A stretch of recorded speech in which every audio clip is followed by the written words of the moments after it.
शांति 20 जुलाई 2023 बाबा के महावाक्य। मीठे बच्चे, शिव बाबा का चित्र एक कोठरी में रख दो। घड़ी घड़ी जाकर उसके सामने बैठ बातें करो तो सारा दिन याद बनी रहेगी। प्रश्न: नया और अनोखा प्यार कौन सा है जिसकी अनुभूति केवल संगम पर ही होती है? उत्तर: विचित्र बाप के साथ प्यार करना, यह है नया प्यार। तुम जानते हो, निराकार विचित्र बाबा इस साकार में आया हुआ है। हम उनके सामने बैठे हैं। हमें संगम पर डायरेक्ट ईश्वर का प्यार मिलता है। यह है नया और अनोखा प्यार। सारा कल्प देहधारियों से प्यार किया, अब विदेही बाप से प्यार करना है। ऐसा प्यार संगम पर ही होता है। गीत: कौन आया मेरे मन के द्वारे। ओम शांति। बच्चे जानते हैं कि बेहद का बाप विचित्र है और अभी एक नया प्यार लेकर के हम बाबा के पास बैठे हैं। वह आए हैं, इसको नया प्यार कहते हैं। ईश्वर का प्यार सिर्फ एक बार बच्चों को मिलता है। बच्चे समझ सकते हैं, बरोबर परम पिता परमात्मा को हम सब याद करते हैं। वह बैठ बच्चों को पढ़ाते हैं। वह निराकार विचित्र बाबा इसमें आया हुआ है। परम पिता परमात्मा हम आत्माओं का बाप है। हम अभी उनको जान पहचान गए हैं। यह प्यार भी अनोखा है। वैसे तो हमेशा देहधारी को ही प्यार किया जाता है। यह है विदेही बिगर देह के। हम उनके सामने बैठे हैं। वह बहुत प्यार से आकर पढ़ाते हैं, तो नई बात हुई ना। आगे जो आशाएं थी, धन मिले, महल मिले, वह सब आशाएं बदल गई हैं। सारी दुनिया में तुम्हारी आश बदली हुई है। हम अभी बाबा से विश्व का मालिक बनने का पुरुषार्थ कर रहे हैं। अभी तुम सम्मुख बैठे हो, जानते हो वही सब आत्माओं का बाप पतित पावन शिव है। याद भी उनको ही करते हैं। अभी तुम बच्चे सम्मुख बैठे हो, दिल में उमंग है, बेहद की बाप से बेहद का वर्षा लेना है। कितना विचित्र, अनोखा, वंडरफुल बाबा है यह, और कोई नहीं जानते, सिर्फ तुम ही जानते हो। बाप कैसे अपना बनाकर फिर पढ़ाते हैं, तो ऐसी क्या युक्ति करें जो घड़ी घड़ी बाप को याद करते रहें। बाप राय देते हैं, हर एक अपने घर में शिव का चित्र रख दे। शिव बाबा का चित्र देख समझेंगे बेहद का बाबा पतित पावन आया हुआ है, पावन दुनिया स्थापन करने। उनसे हम अभी 5000 वर्ष पहले मुहाफिक वर्षा ले रहे हैं। स्वर्ग के स्वराज्य का आत्मा जानती है। हम स्वर्ग में जाकर शरीर के साथ राज्य करेंगे। जो बात कभी स्वप्न में भी नहीं थी, अब वह आया है, तो एक कोठरी अपनी बनाई, शिव का चित्र रख उसमें लिख देना चाहिए, बाबा आया हुआ है। उनको आना ही है स्वर्ग की स्थापना करने, नर्कवासियों को स्वर्गवासी बनाने। घड़ी घड़ी शिव बाबा को देखते रहेंगे तो याद रहेगी। चित्र गले में भी डाल देते हैं। पति का चित्र भी गले में डाल देते हैं ना। तुम बच्चों के लिए भी तैयार करा रहे हैं। पारलौकिक बाप को याद करना बड़ा अनोखा है, और सभी की याद को समेत एक को याद करना है। जैसे भक्ति मार्ग में भी अपने घर में पूजा की कोठी अथवा मंदिर बनाते हैं ना, वैसे ज्ञान मार्ग में भी कोठी बनाए, उसमें सिर्फ शिव बाबा का चित्र रखना चाहिए। मनुष्य समझते हैं ब्रह्मा कुमारियों की मुरली विकार से छुड़ाती है। अरे यह तो अच्छा है ना, पावन बनने लिए जरूर विकारों को तो छोड़ना होगा। बिगड़ते हैं भक्ति क्यों छोड़ते हो?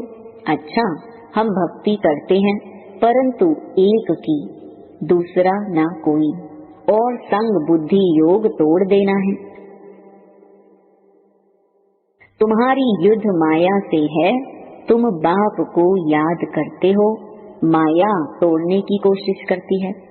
हमको शिव बाबा से वर्षा मिलता है, ऐसे याद करते रहेंगे। शिव बाबा को देखते रहेंगे तो तुम्हारी कोठी वैकुंठ बन जाएगी। मीरा भी भक्ति करती थी तो वैकुंठ का साक्षात्कार करती थी। उनको भी साक्षात्कार कराने वाला शिव बाबा है। तुम्हारी बुद्धि में अब आया है हम शिव बाबा से विश्व का मालिक बनते हैं। भक्ति मार्ग में यह पता नहीं रहता शिव क्या करते हैं, क्यों उस पर बलि चढ़ते हैं। तुम समझते हो सबसे ऊंच है शिव बाबा, उनको ही परमात्मा कहा जाता है। परमात्मा से जरूर नई चीज मिलेगी, उनको हेवनली गॉड फादर कहा जाता है। स्वर्ग में है श्री कृष्ण, उनको फादर नहीं कहेंगे, वह तो बच्चा है। स्वर्ग स्थापन करने वाला बाप है निराकार, वह देहधारी नहीं। यूं तो आजकल सबको फादर कहते रहते हैं, गांधी को भी बापूजी कहते हैं, परंतु सब धर्म वाले नहीं कहेंगे, अर्थ तो समझते नहीं। तुम जानते हो सबका बापूजी शिव बाबा है, शिव दादा नहीं बाबा। वह निराकारी दुनिया में रहते हैं, श्री कृष्ण को याद करेंगे, लेकिन वह तो वैकुंठ निवासी है। ऋषि मुनि आदि सब देहधारी यहाँ होकर गए हैं। परमात्मा है निराकार, उनको देह है नहीं। सर्वव्यापी के ज्ञान कारण बुद्धि किसकी भी चलती नहीं। बाप आकर बुद्धि का ताला खोलते हैं। यहाँ है नई बात। और सत्संग में ऐसे नहीं समझते हैं कि शिव बाबा नॉलेज दे रहे हैं, वहाँ तो सब देहधारी बैठे हुए हैं। तुमको निश्चय है हम निराकार बाप से सुन रहे हैं। निराकार जरूर जब साकार में आए तब तो पहचान दे। कल्प कल्प बाप आते हैं, आकर मालिक बनाते हैं, फिर भी माया कितना हैरान करती है, विघ्न डालती है। रुद्र ज्ञान यज्ञ में असुरों के विघ्न पड़ते हैं, देह अभिमान आने से ही विघ्न पड़ते हैं। बाबा कहते हैं अपने को अशरीरी समझो, हम तो बाबा के बने हैं, बाबा वापस लेने आए हैं। यह शरीर छोड़ अब वापस जाना है। अपने से बातें करो, सूक्ष्म देहधारी व स्थूल देहधारी सबकी याद छोड़नी है। पक्का पक्का निश्चय करना है, हम आत्माएं परम धाम से आई हैं, वहाँ के हम रहने वाले हैं। सतयुग में इतने जन्म राजाई की, 84 जन्म लिए, अब नाटक पूरा होता है, वापस जाना है। घर में कोई हंगामा हो तो कोठरी में शिव का चित्र रख दो। ब्राह्मण लोग स्त्रियों को कहते हैं कि शिव की पूजा नहीं करनी है, परंतु शिव बाबा तो आते ही हैं माताओं के लिए। शिव के ऊपर तो बहुत जाकर लोटियां चढ़ाते हैं। पुजारी लोग खुश होते हैं क्योंकि माताएं सबसे जास्ती पैसे रखती हैं। भक्ति की सच्ची भावना अबलाओं माताओं में रहती है। पुरुष तो जैसे खग्गे हैं, घड़ी घड़ी बाहर निकल जाते हैं। बुद्धि योग बहुत भटकता है, पत्नी का पति तरफ बहुत मोह जाता है। तुम बच्चे समझते हो यह दुख धाम है, अब सुख धाम स्थापन करने वाला बाबा आया हुआ है। युक्तियाँ रचनी है, हम बाप को कैसे याद करें, उनको इन आँखों से नहीं देखा जाता। यह आत्मा कहती है हमारा शिव बाबा बाप है। शिव का चित्र देखने से बड़ी खुशी होगी। तुम बच्चों का योग भी अव्यभिचारी चाहिए। शिव का चित्र रख घड़ी घड़ी याद करते रहो। बाबा ने अपना मिसाल बताया था। लक्ष्मी नारायण के चित्र से हमारा कितना प्यार था। फिर एक दिन ख्याल आया लक्ष्मी दासी बन पांव दबा रही है, ऐसे तो ठीक नहीं है। तो आर्टिस्ट को कहा इससे लक्ष्मी को तो मुक्त कर दो। बाकी नारायण का चित्र पॉकेट में पड़ा रहता था, एक पॉकेट में एक मुरादी के बॉक्स में। घड़ी घड़ी चित्र देखता रहता था जैसे मस्त, परंतु गुप्त करता था, कोई देखे नहीं तो कहेंगे यह क्या करता है। पहले श्री कृष्ण से प्यार था, फिर उनको छोड़ विष्णु से हो गया। जैसे भक्ति नौधा होती है, वैसे यह याद भी नौधा होनी चाहिए। इससे प्राप्ति बहुत भारी है, उनसे तो कुछ नहीं, अल्पकाल के लिए थोड़ा सुख मिलता है, फिर दूसरे जन्म में मेहनत करनी पड़े। भक्ति में धंधे आदि में मेहनत लगती है, कमाओ तब खाओ। बाबा तुमको इस एक जन्म में इतनी मेहनत कराते हैं जो 21 जन्म प्रारब्ध भोगते रहेंगे। कुछ मेहनत करने की दरकार नहीं रहेगी, 21 जन्म सदा सुखी रहेंगे। तो ऐसा बाप जो पुरुषार्थ करना सिखलाते हैं, उनको तो याद करना चाहिए ना। कहते हैं श्वासों श्वास याद करो। गुरु लोग अपने शिष्यों को कहते हैं माला फेरो, राम राम करते रहो। बस राम राम जपते जपते रोमांच खड़े हो जाते हैं, राम राम की मस्ती में झूलते हैं, जैसे कि राम की पुरी में पहुंच गए हैं। तुमको तो बाबा कहते हैं एक शिव बाबा की याद का अजपा जाप करो और कुछ याद ना आए। परंतु माया भी सामना करती है, भक्ति मार्ग में थोड़े ही माया सामना करती है। यह है माया और ईश्वर के बच्चों की युद्ध। नाटक भी बनाते हैं, भगवान ऐसे कहते हैं, माया ऐसे कहती है। अभी है संगम युग, माया के उल्टे सुलटे संकल्प विकल्प तो आते रहेंगे। तूफान ऐसा जोर से लगता है जो मनुष्य को भी उड़ाकर दूर फेंक देता है। यह फिर माया रावण का तूफान है। उनसे बचने की युक्तियां तो बाबा बताते रहते हैं। तुम कहेंगे हमको परम पिता परमात्मा राजयोग सिखलाते हैं। तुमसे कोई पूछे तुमको यह संन्यास किसने कराया, गुरु कौन है? बोलो परम पिता परमात्मा। ऐसा कोई नहीं होगा जिसको भगवान आकर संन्यास कराए, वह सब मनुष्य मनुष्य को कराते हैं। यहाँ बाप आकर कहते हैं देह सहित जो भी संबंध हैं उनको छोड़ो, इस पुरानी दुनिया का त्याग कर नई दुनिया को याद करो। सन्यासी ऐसे थोड़े ही कहेंगे, अब तो प्रैक्टिकल में पुरानी दुनिया का विनाश होना है, इसलिए सबका बुद्धि से त्याग कर एक बाप से बुद्धि लगानी है। तुम सगाई करते हो ना, देहधारी को याद किया तो सगाई कच्ची हो जाएगी। सर्व धर्मानी परित्यज्य, मैं फलाना हूँ यह हूँ, वह सब छोड़ अपने को आत्मा समझो। 84 जन्मों को तो तुम जान गए हो, अब खुशी से वापस जाते हैं। ताली बजानी चाहिए। हम आत्माएं एक शरीर छोड़ दूसरा लेती हैं, अपने को देही समझना है। हम आत्मा पहले पहले गोरी थी, फिर 84 जन्म लिए, अब वापस जाकर के फिर आए स्वर्ग में राज्य करेंगे। यह स्वदर्शन चक्र फिराना कितना सहज है। शिव का चित्र तो पॉकेट में पड़ा रही।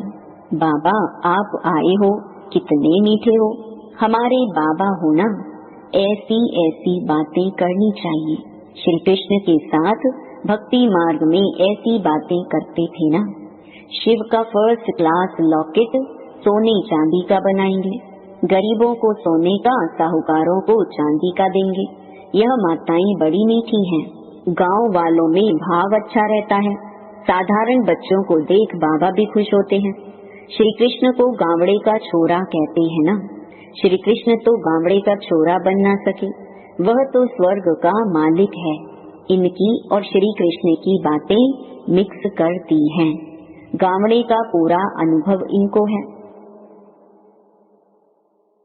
तो शिव बाबा व श्री कृष्ण गामड़े का छोरा बन ना सके। हाँ, यह दादा छोटेपन में था, पला ही गामड़े में हूँ, तो इस साधारण तन में फिर बाप ने आकर प्रवेश किया है। बाबा ने मुख्य बात समझाई है कि सारा मदार है याद पर। याद कभी भूलनी नहीं चाहिए। लौकिक बच्चा थोड़े ही कभी कहेगा मैं बाप को भूल जाता हूँ। सजनी कभी साजन को भूल जाती है क्या? इम्पॉसिबल है। यह है तुम बच्चों के लिए मेहनत। निरंतर याद के अभ्यास से ही विकर्म विनाश होंगे, नहीं तो फिर सजा खानी पड़ेगी। विजय माला में आ नहीं सकेंगे। कमाल है बाप की जो बुढ़ियों, गरीबों, गणिकाओं, अहिल्याओं, कुब्जाओं आदि को आकर अपना बनाते हैं। यूं तो कोई चित्र की दरकार नहीं है, परंतु माया भुला देती है, इसलिए चित्र रखा जाता है। बुद्धि में रहना चाहिए हम जाते हैं बाबा के पास। रास्ता देख लिया है मुक्ति, जीवन मुक्ति का, और कोई पंडा होता ही नहीं है। इनको इंद्रप्रस्थ भी कहते हैं। कोई पतित आकर छिप करके बैठेगा तो पत्थर बुद्धि बन जाएगा। बाबा तो अंतर्यामी है ना। यह बाबा ब्रह्मा बाहरयामी है। उस बाबा को झट मालूम पड़ जाता है पतित छिपा हुआ बैठा है। तो जिसने ऐसे पतित को लाया उनको और जो पतित आकर बैठा होगा उन दोनों को सजा मिलेगी। इसलिए कभी भी पतित को नहीं लाना चाहिए। लॉ ऐसे कड़े हैं। कोई पतित छीछी को नहीं बिठाना चाहिए, नहीं तो बड़ी कड़ी सजा के भागी बन जाएंगे। यहाँ कोई चोरी ठगी चल ना सके। पाप और पुण्य का हिसाब किताब धर्मराज के पास रहता है ना। अच्छा, मीठे मीठे सिटी लगे बच्चों प्रति माता पिता बाप दादा का याद प्यार और गुड मॉर्निंग। रूहानी बाप की रूहानी बच्चों को नमस्ते। धारणा के लिए मुख्य सार। पहला, सभी की याद को समेट बुद्धि योग सभी से तोड़ एक बाप की याद में रहना है। शिव बाबा की कोठी बनाए उनकी अव्यभिचारी याद में बैठना है। दूसरा, अपने आप से मीठी मीठी बातें करनी है। हम पहले कितने सुंदर गोरे थे, फिर 84 जन्म लिए, अब खुशी से वापस जाते हैं। ऐसे अपने साथ बातें कर स्वदर्शन चक्र फिराना है। वरदान, स्वचिंतन और स्वदर्शन द्वारा हीरे समान अमूल्य जीवन का अनुभव करने वाले बेदाग भव। हीरे समान अमूल्य जीवन का अनुभव करने के लिए सदा स्वचिंतन करो और स्वदर्शन चक्रधारी बनो, क्योंकि हीरे को दागी बनाने वाली केवल 2 बातें हैं, एक परदर्शन, दूसरा पर चिंतन। यही 2 बातें संग के रंग में स्वच्छ हीरे को दागी बना देती हैं। इसलिए इस मूल बीज को समाप्त कर स्वचिंतन करो और स्वदर्शन चक्र फिराओ, तो धूल और दाग लग नहीं सकता। सदा बेदाग सच्चा हीरा चमकता हुआ अमूल्य हीरा बन जाएंगे। स्लोगन, विचित्र बाप के चित्र और चरित्र को याद करने वाले ही चरित्रवान हैं। ओम शांति।